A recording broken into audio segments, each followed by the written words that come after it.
All right, let's take a look at a CSES math problem, counting divisors. So what's going on here? We're given a bunch of integers, and we want to report the number of divisors for each one of them.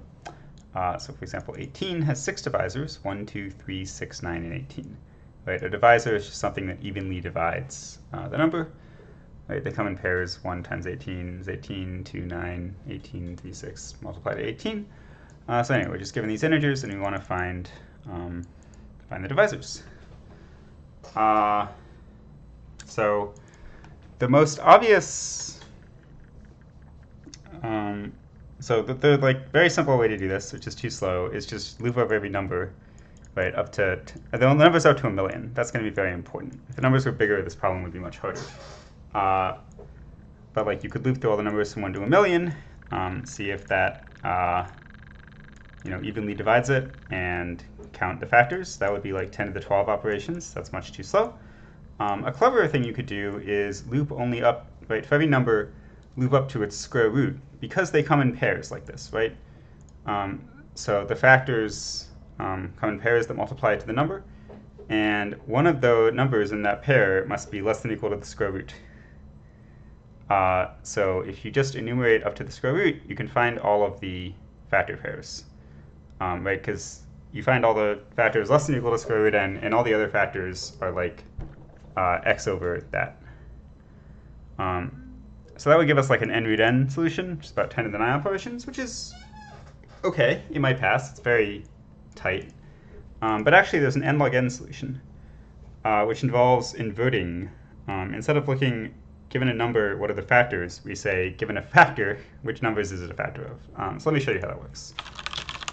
So counting divisors.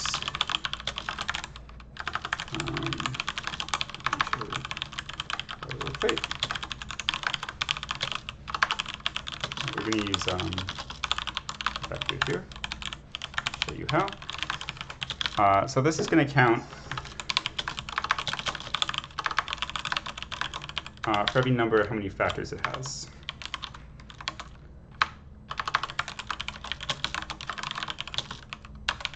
Okay, so for each of the numbers, we're going to enumerate over its multiples, right? Because those are the numbers that it is a factor of. Right, so x is going to loop through the multiples of d, and that counts plus 1 for the factors of x. Right, so the point is we first loop through all the numbers and add 1 because all numbers are multiples of 1. Then we loop through the even numbers, right, plus equals 2, and add 1 because all the even numbers have a factor of 2. Then we loop through all the multiples of 3, and so on, right, all the way up to L. And this will actually count the number of factors for each number, right, because every, if d is a factor, it's counted in the dth iteration of this loop. Right, so this is the solution, basically, because once we have this, we haven't even met in the input yet. But once we have this, it's very easy. You can just output, right, f of x, each on a separate line, I think. Yep. Right, because this just we counted the number of factors of x to be computed. So what is the runtime of this? Right, we talked about an n root n solution. So it's a little hard to say, right? This is clearly O of 1 million, right? O of L. And how many iterations of this loop are there? There's L over D, right? So the runtime here is L, right, when d equals 1, plus L over 2 when d equals 2, plus L over 3. Right? It's this.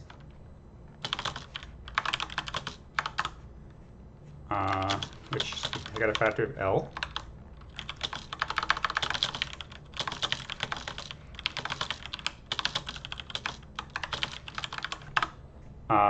And so this, the sum of the reciprocals, is a famous series called the harmonic series.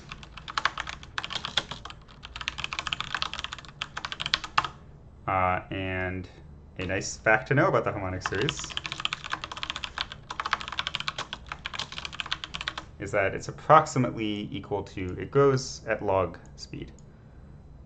So the sum of the first n terms of this series, right, 1 over 1, 1 over 2, 1 over 3, up to 1 over n, is about the log of n.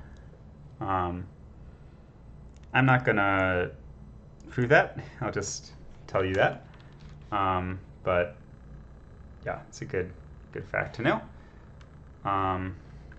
This has to do with the derivative of log being 1 over x, just as a little teaser, I guess. But anyway, the point is that this runtime is about L log L, which is a lot better than L root L, right? Root L is like 1,000, log L is like 20. So this is actually going to be super fast. This is related to an algorithm for identifying the primes called the sieve of Eratosthenes. Right, you'll notice that once we've computed this F array, we could compute which of the first L numbers are prime, because the primes are the ones that have exactly 2 factors. So this is a method for computing the first n primes in n log n. You can actually do it in n log n with the sieve of Eratosthenes. And basically the idea there is that instead of looping over all the numbers, you only loop over the primes. Because it turns out that this series, the sum of the reciprocal primes, grows at log n speed, which I'm definitely not going to show in this video, but that's another, I don't know, cool fact, I guess. Okay, so that was sort of a tangent, but it's a neat thing to know. Let's actually submit this code and see if it works, shall we? Well, let's test it on the sample first. 526, I think, is what that printed out.